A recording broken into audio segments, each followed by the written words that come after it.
Good morning. Welcome to episode 67 of the Driller Newscast, a weekly update on the news and stories impacting the drilling and water industry. I'm your host, Brock Yordy, and this week we're going to talk workforce development with Ben Frech and Dave Schulenberg of the NGWA. And then we're going to talk with the future of the industry, Kevin Mossman Jr. and his father, Kevin Sr., about the drilling industry and becoming a groundwater engineer. For safety this week, I'm going to be very brief. It's June 26th. We have 4th of July, basically week coming up. Lands on a Tuesday. I know that's a tough work week, but this is what we need to focus on. We need to make sure that our people are staying alert. I know we're excited to get on the golf course, get on the boat, get to the beach, go camping, get behind the grill, all the great things we do, including fireworks. But let's be smart. Let's not only be smart on the job site when we see somebody distracted or impacted by the heat, but also when we get out there and we start boating and we're enjoying ourselves on this holiday week coming up. Don't do anything silly. Fireworks are very dangerous. Let's jump into the news. For this week in the news, I want us to talk about workforce development. And this has been something that we've continued to have as a topic on the newscast and with the entire industry thinking about this. And I have two great industry experts and friends. And at this point, Dave might as well just become my co-host. And then we have special guest, Ben Frech, government affairs for the NGWA. And I'll let these gentlemen introduce themselves. But we keep having this staggering statistic by 2030, 45 to 50% of our tribal knowledge of drilling and best practices is going to be retired. And we got to develop this new generation. So I have these two great men on today to talk about that. We'll go ahead and start with Ben. Go ahead and introduce yourself, Ben. Yeah, my name is Ben Frech. I am the Public Relations and Government Affairs Manager for the National Groundwater Association. I'm excited to be here today and talk about this topic. It's, as Brock mentioned, it's something that we've really been discussing since I think my first day at NGWA around 4 years ago. And there's been some ups and downs, but I think there is a lot of work to be done and a lot of hope in the future on this. And I'm Dave Schulenberg. I'm the Director of Partner States for the NGWA, and I have known Brock for many a year, and for Ben through his tenure with NGWA as well. And looking forward to talking a little bit about this today, as well as in a couple of weeks with Ben on our webinar with National. And we'll start with Dave. Dave, you have your finger on the pulse, being involved with 9 states. 7 states. Seven states. 7 states. Yep. So as the executive director for 7 states within our industry and our associations, I do get the opportunity to see a lot, hear a lot, and know where things are going, where things are coming. And as we were starting our conversation this morning between the three of us, I mentioned that I'm seeing it in both directions. Recently had a contractor here in my home state lose his driller, and he decided, you know what, I'm done. I'm not going to do it. I don't want to get on the back of a rig anymore. So he's having a liquidation auction type of thing. This is a 3rd generation. I found that out about a week ago, but then yesterday I got a call from a board member that said, hey, I just drove by and talked to so-and-so, and they just started up. They got into the industry and they want to join the association. And so this is a common occurrence, more so on the front side of that conversation in each of the states. People are losing employees to other industries through a CDL or just attrition. I guess you could call it. They're wearing out. And part of what Ben and I want to talk about is how do we work together as a industry to bring people in. And over my tenure, there's great ideas. Right now, NGWA is partnering with OSU on a number of projects to help better educate our industry and for those that are getting into it. I participate in a yearly event where I get a chance to talk to about 24 high school teachers. And so I'm able to say to these individuals, if you know somebody who doesn't quite have that 4-year track, great with their hands, independent, there is an option for them. And then in the past, we've also talked about mentoring programs. And I think, as I started talking about this, that may be an opportunity somewhere down the line to somehow develop a mentoring program. But there's still a lot of things that would need to happen with that. But, it's an idea that somebody else may have their finger on that pulse of that discussion as well. It's tough because many businesses, less than 10 employees, we bring in another individual, they need to be productive almost instantaneously. And this goes right to Ben, as we start looking at different fundings and opportunities, that's kind of been the piece, is that we need somebody that can make money for the company, but how do we invest in them and retain them? Yeah, and I think, a big reason that we're doing this right now, and that we're going to be making a push to talk about workforce development with our partners this summer, is to some extent try to make hay while the sun shines, right? We've seen an incredible growth in the interest in learning a skill, learning a trade, attending trade schools from young adults and students in the last 3 to 4 years, and they've seen in around 40 years. A lot of young adults and students are interested in learning a trade and not necessarily being as drawn to that 4-year track, as Dave said. So I think one thing that we can do is encourage that, our students or young adults learn a trade right out of high school. They start becoming, interested in learning to build, going to a technical school. So when they get on the job, they're going to have a certain level of base knowledge. So, what we're going to be doing on June 27th at this webinar is trying to get involved with our partner states and our partners across the country and encourage them to get into their local high schools, get into their local middle schools even, and start talking about the industry and the opportunities that it provides. Yep. So then when these students are ready to graduate, they understand that there's an alternative out there than just going to a 4-year college. They can go right into an apprenticeship maybe, or a training program, or a technical school. And that way it'll serve two basic functions. It will, the employees we hire are going to be, trained to some extent right off the bat. They're going to have a basic knowledge of whether that could be in carpentry, plumbing, or at least something that connects them to the industry. And second of all, if we're going to build our industry, we're going to start filling these gaps that we're losing jobs to, attrition, and everything else. But it's really just a very good time to do that. And, the more I was thinking about this, the more I was thinking that I don't want our industry to lose out on this moment where we're seeing such a resurgence of interest in the trades, in technical schools, and, a lack, or I should say, a waning interest in the traditional 4-year college path.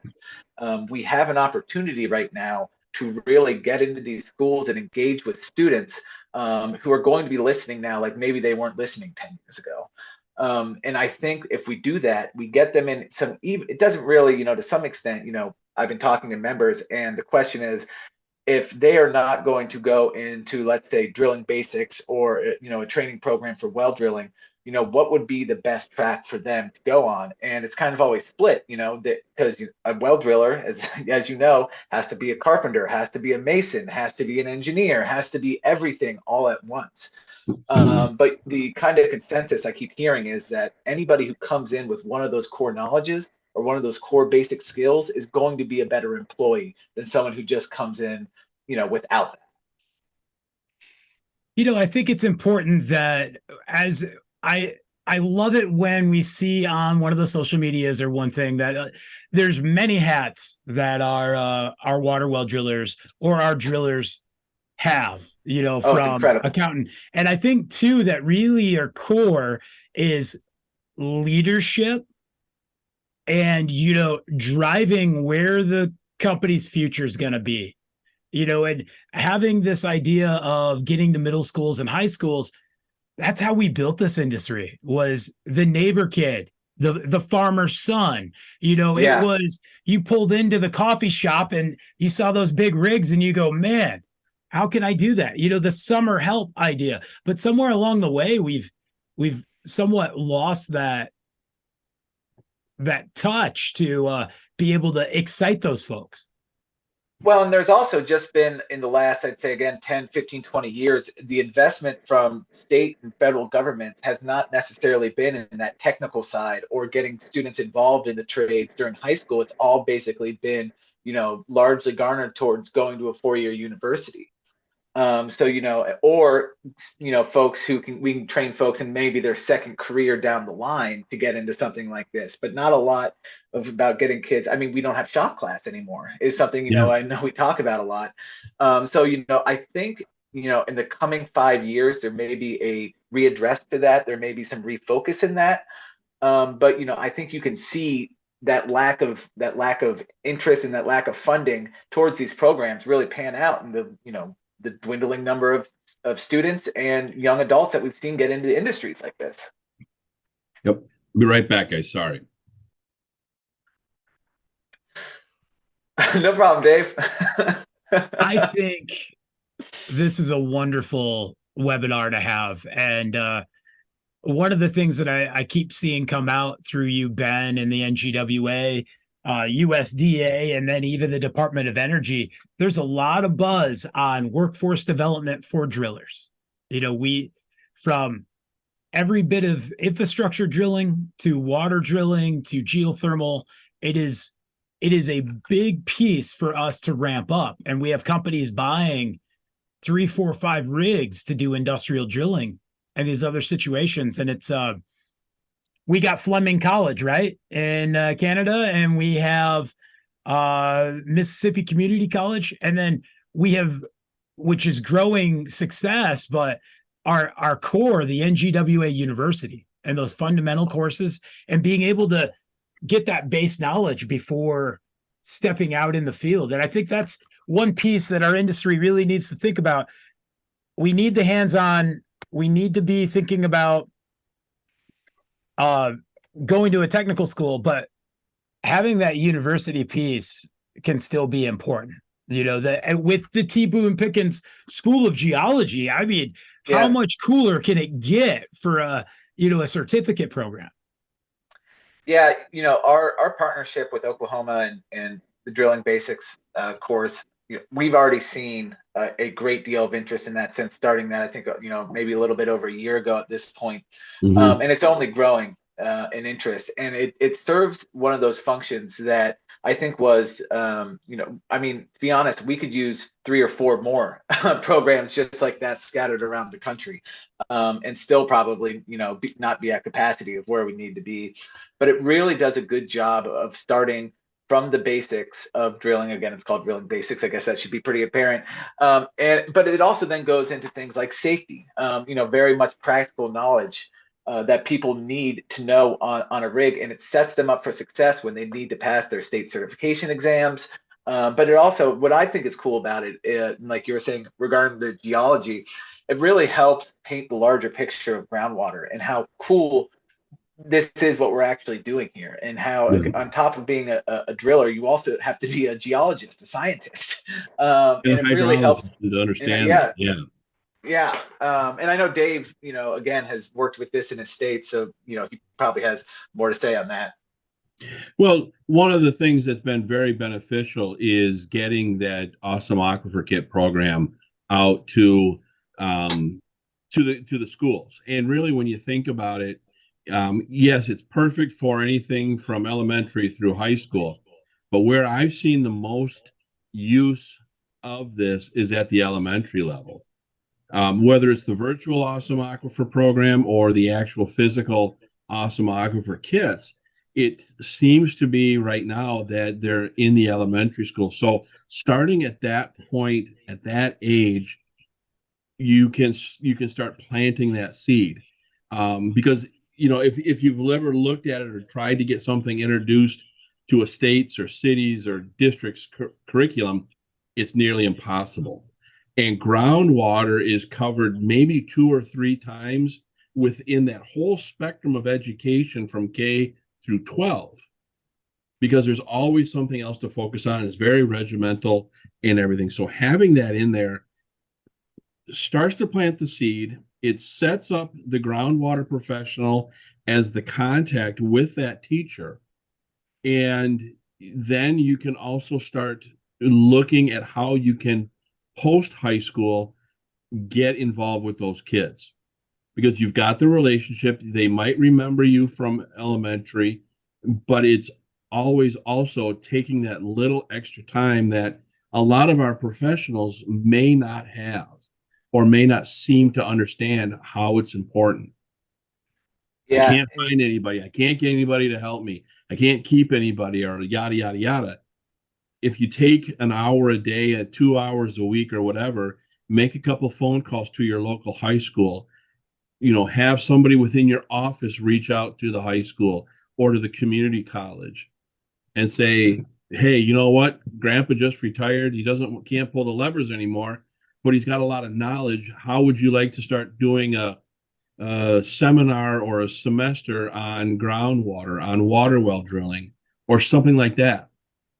And then what you can do is, by participating and being a member of something bigger and better, and together you can share that knowledge, because we have to be done with those days of, I'm not going to share what I know because my competitor is going to take it and be better or undermine me or yada, yada, yada. It reminds me of our CEO, Terry Morse, told me a story once about when he was at a conference, I think, and he was talking to some higher up in the Manufacturers Association. And they were talking about this same topic. And, I think Terry was maybe just starting with the NGWA, or we were about to get into some workforce development programs. So he was kind of picking this guy's brain about when to start engaging kids. And this guy, from the Manufacturers Association, a huge association with, thousands of members and are very involved in this space, told him that high school is just way too late to get involved, like from a basic level to some extent anymore. If you really want to track this, interest in kids and getting involved in anything that's not a 4-year university or anything along those lines.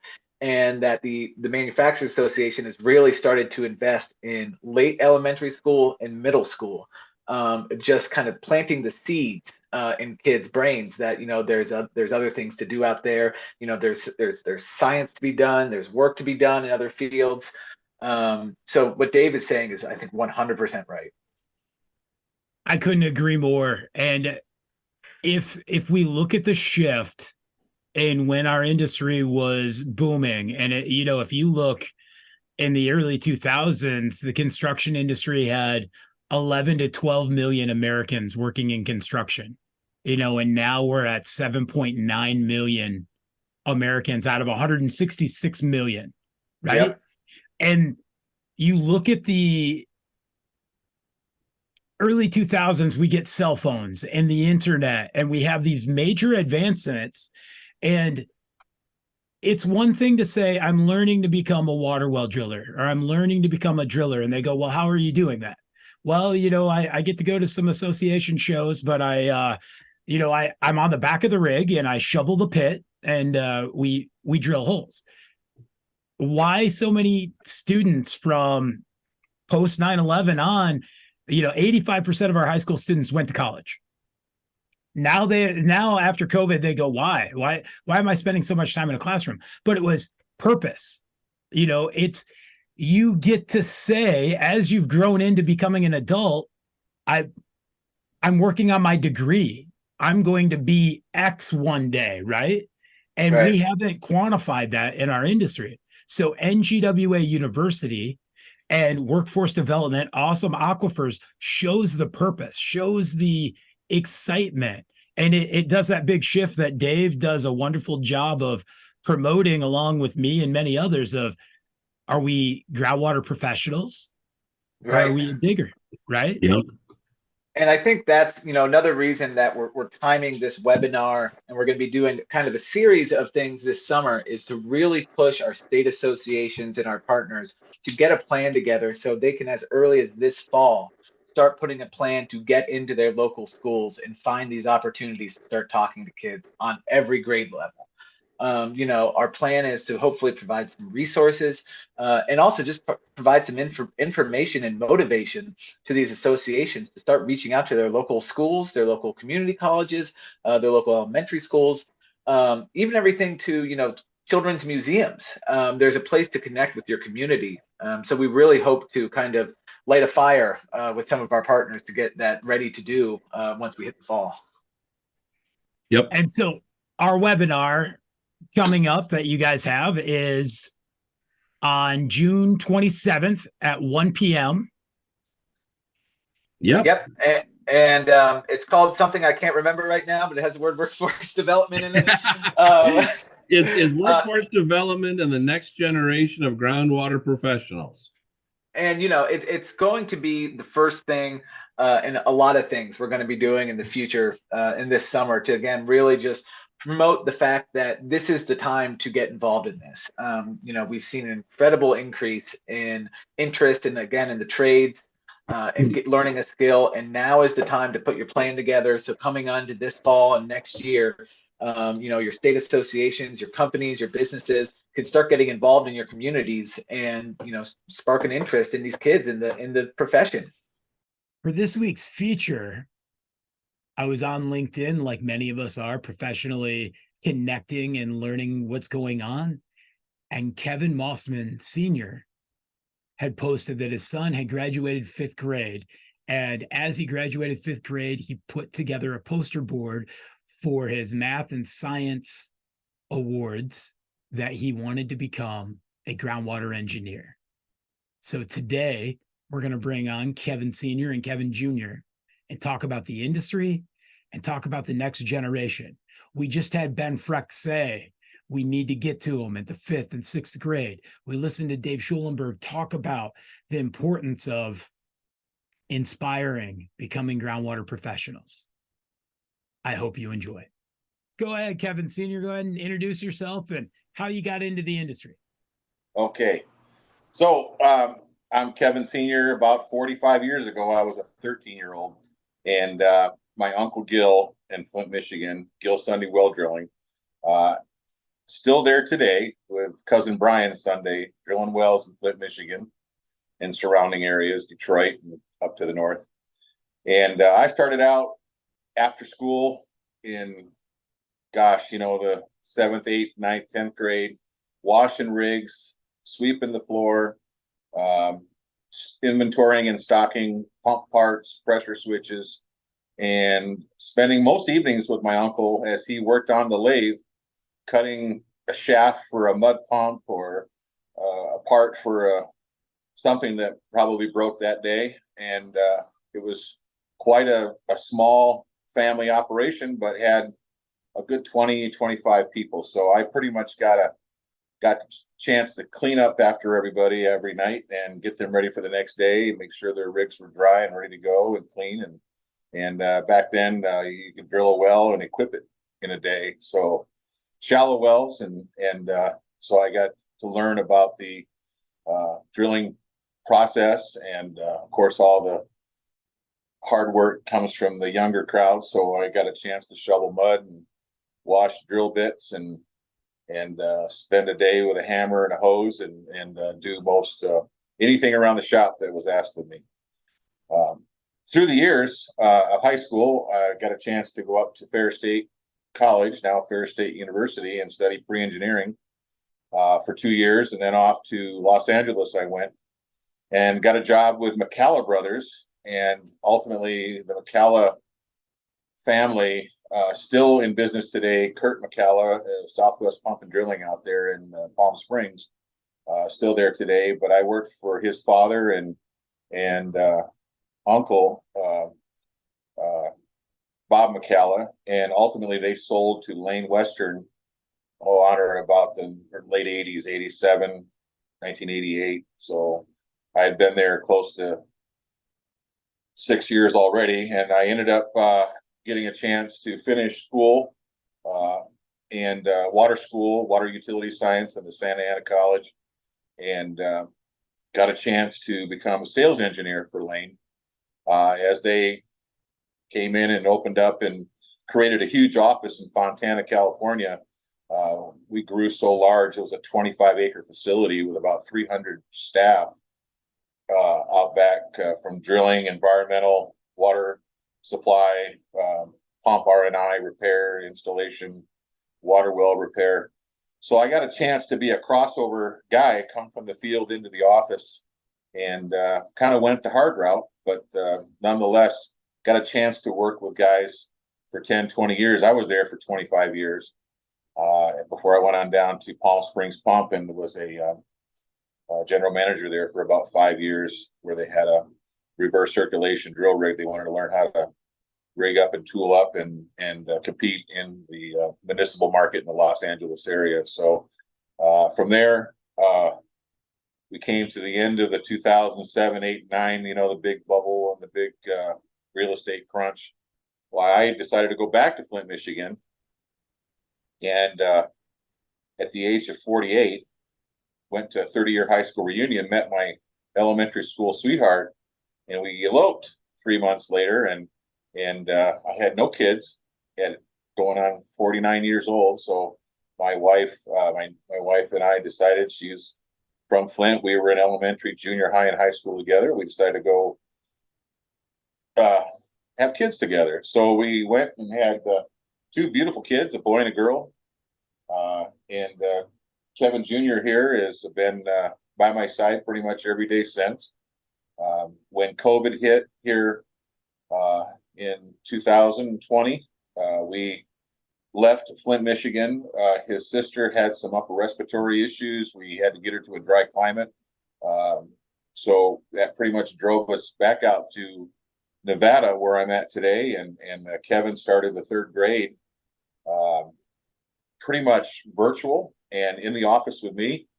And so I was reliving the 3rd grade through the computer, and he was part of my quoting and RFQ process, where he would come out to the job site and help negotiate projects and contracts with me, and really started to pick up a lot of the nomenclature. And now he comes out and brings a pad of paper and a hard hat and a safety vest and steel-toe boots, and he's out there taking takeoffs on the pump, nameplates, motor, horsepower, pump, model numbers, serial numbers, and he gets all the data for me ready to come back and actually put a repair or a new well drilling proposal together, and then becomes part of the process, the contractual process. And so Kevin has now probably 3 years running been a shareholder of Mossman Enterprise, now Mossman Associates. So we routinely, through barber well drilling here in Henderson, Nevada, have grown into the ability to drill large or small water wells, as well as contract the pumps, the design, and we also do very large golf course. There's a lot of golf courses up here, but we're doing one in LeBaron, Mexico right now. It's just a design build and all new equipment. So Kevin has gotten into the hydraulic part more so in the last year, and I'll let him talk a little bit about that. But in school, he did a career day type of which I did put on the LinkedIn as well as his graduation notes. He is going to be going to an academy starting next year for math and sciences. But during the course of they asking him what he wanted to do for a career, he wanted to be a groundwater engineer. So, including all the things that we've been doing together, Kevin has put together a lot of stuff at school to, we were doing an arsenic investigation on a new well that we just drilled up in Round Mountain, Nevada for the Shoshone Estates Water Company. In fact, we're going to drill a second well here for an NSF 61 all stainless steel type drilling program. But the initial well was to drill down deeper and look for arsenic down below in the clay lenses and see if we could isolate them, and then come up with a design for the new well that's going to be coming out for drilling here first of next year. So that's where we get together a lot, as we spend those hours traveling and talking and really conversing about what the water well, the groundwater industry is all about. And he's taken on such an exciting role, not only in my company, but certainly in parts of the drilling where Barbara Well, Dennis Chapman, for example, who runs that company, we go to lunch probably 2 or 3 times a week, just talking business. And he sits right there and takes notes and tries to inject and engage. And that's where he's really, I think, gotten a lot of the background. So now it's kind of see what he can do. And I'll turn this over to Kev and tell us a little bit about what you want to do as a groundwater engineer. Hello, my name is Kevin Jr. And in the 3rd grade, I was beside my father while I was in the virtual learning. And I was just beside him, and I would listen in on all his work and conversations, and I love it. I just want to be in his footsteps. And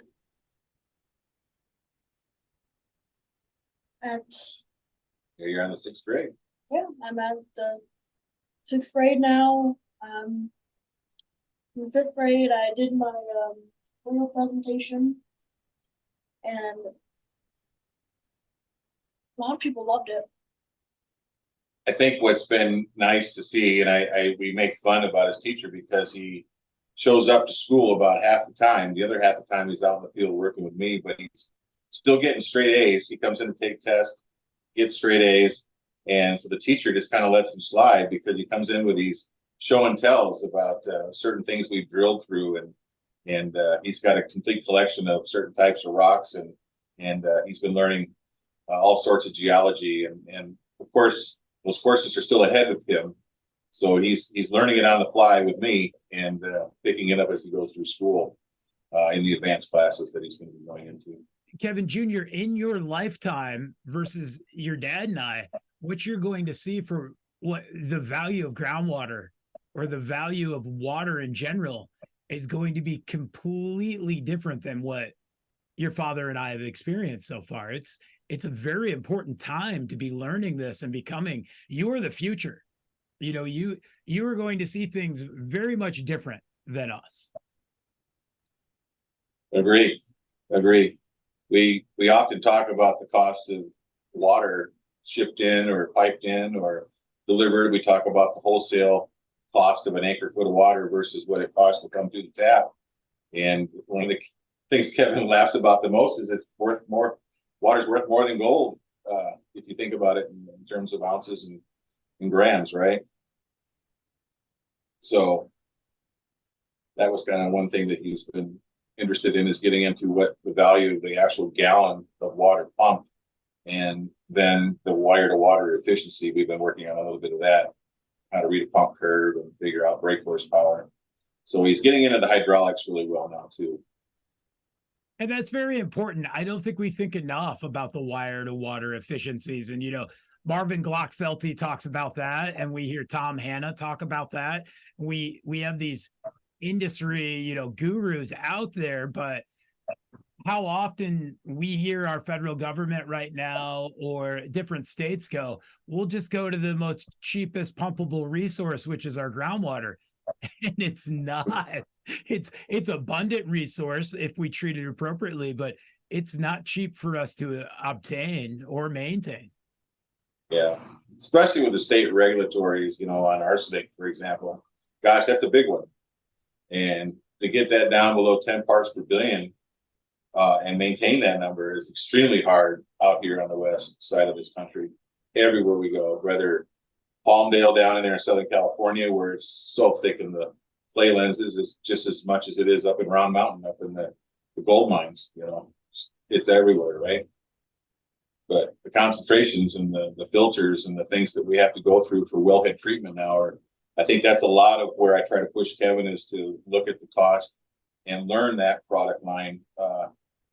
Getting the water up out of the ground is kind of old school, but getting it treated and redistributed back through the process, the toilet to taps, you know, for the wastewater. Those are all stuff that's kind of, I think, becoming more aware by a lot of the people that are in our industry and on the political level, and realize that, it is quite a, it's a recycled product, and we only have one molecule of water to play with every time it comes in and out of the ground through that hydrologic cycle. So with all the rainwater we've gotten this year, like we did back in 2017 here on the West Coast, it's just been an amazing amount of recharge, and just to know that it's a drop in the bucket. We hope that maybe things are changing climate wise, that we'll see a few more of these El Ninos. So Kevin Jr., do you get out on many drilling sites? Do you get to see some drills run? Yeah. I mean, every chance I get to go out with my dad, I take it. Yeah, he was just up in Round Mountain a couple of weeks ago. We were drilling a deepening a well, looking for that arsenic down below, and he did all the sampling on the rig, and he's sitting there in his hard hat and his boots, and he gets right up there and gets dirty and doesn't mind. Jumps right on the rig. He loves a lot of the heavy equipment. He loves playing around that stuff. Kevin, is there any way that you would get your other classmates to come along with you to be in the water industry? We need more young men and young women like you, because you're our future. My son is 6, and he's either going to be a driller or Tom Brady. And I tell him you can't actually be Tom Brady for a job, but that's his 2 options right now.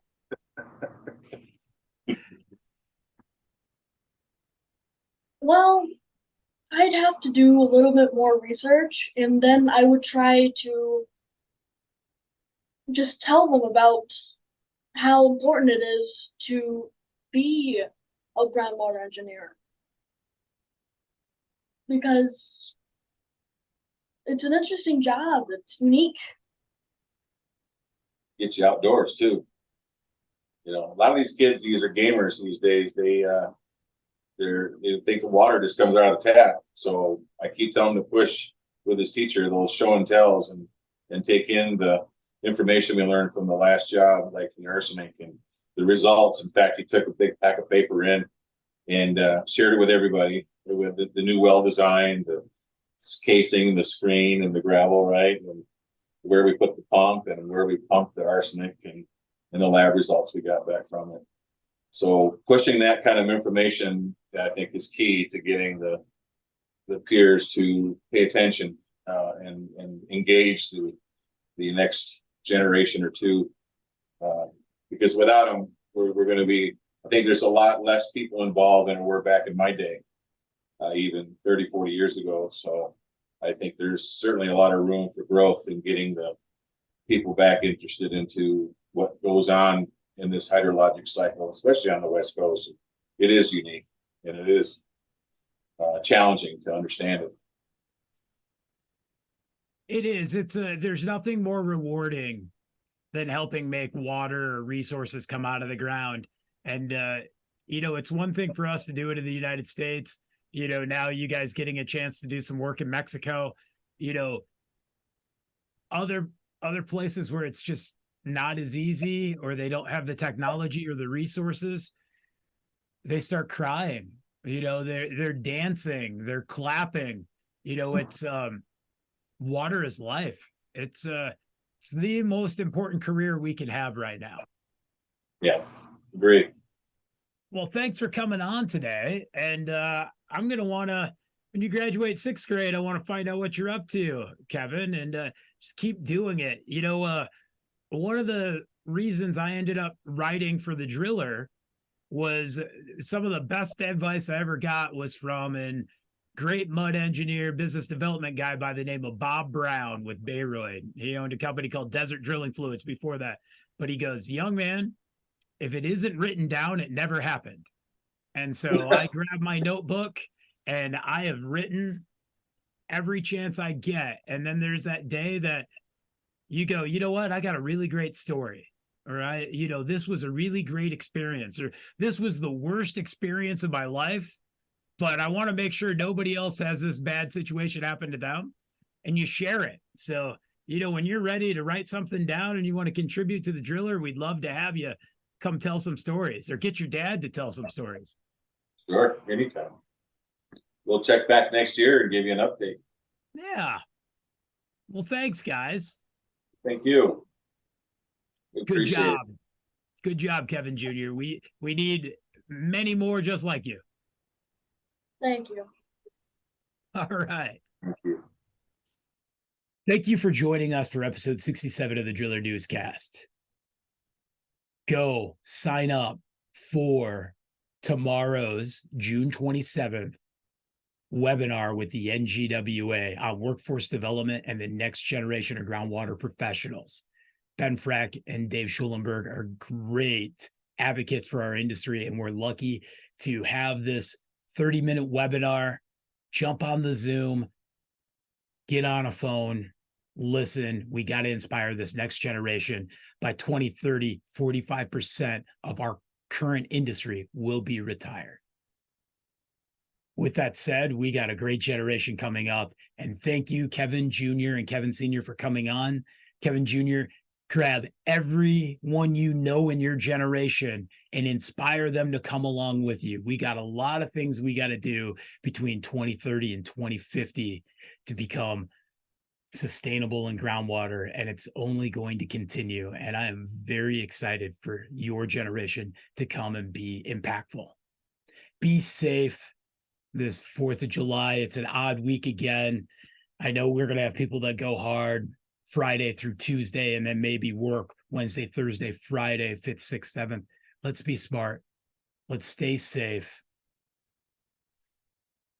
We will be off July 3rd and July 10th. There will be no newscasts. Luckily, you got a big, long episode right here. Maybe you listen to half now and half next week.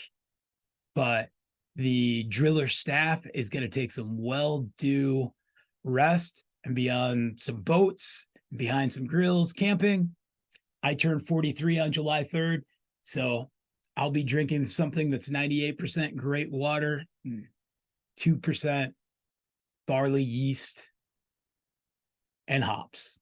Cheers, everybody.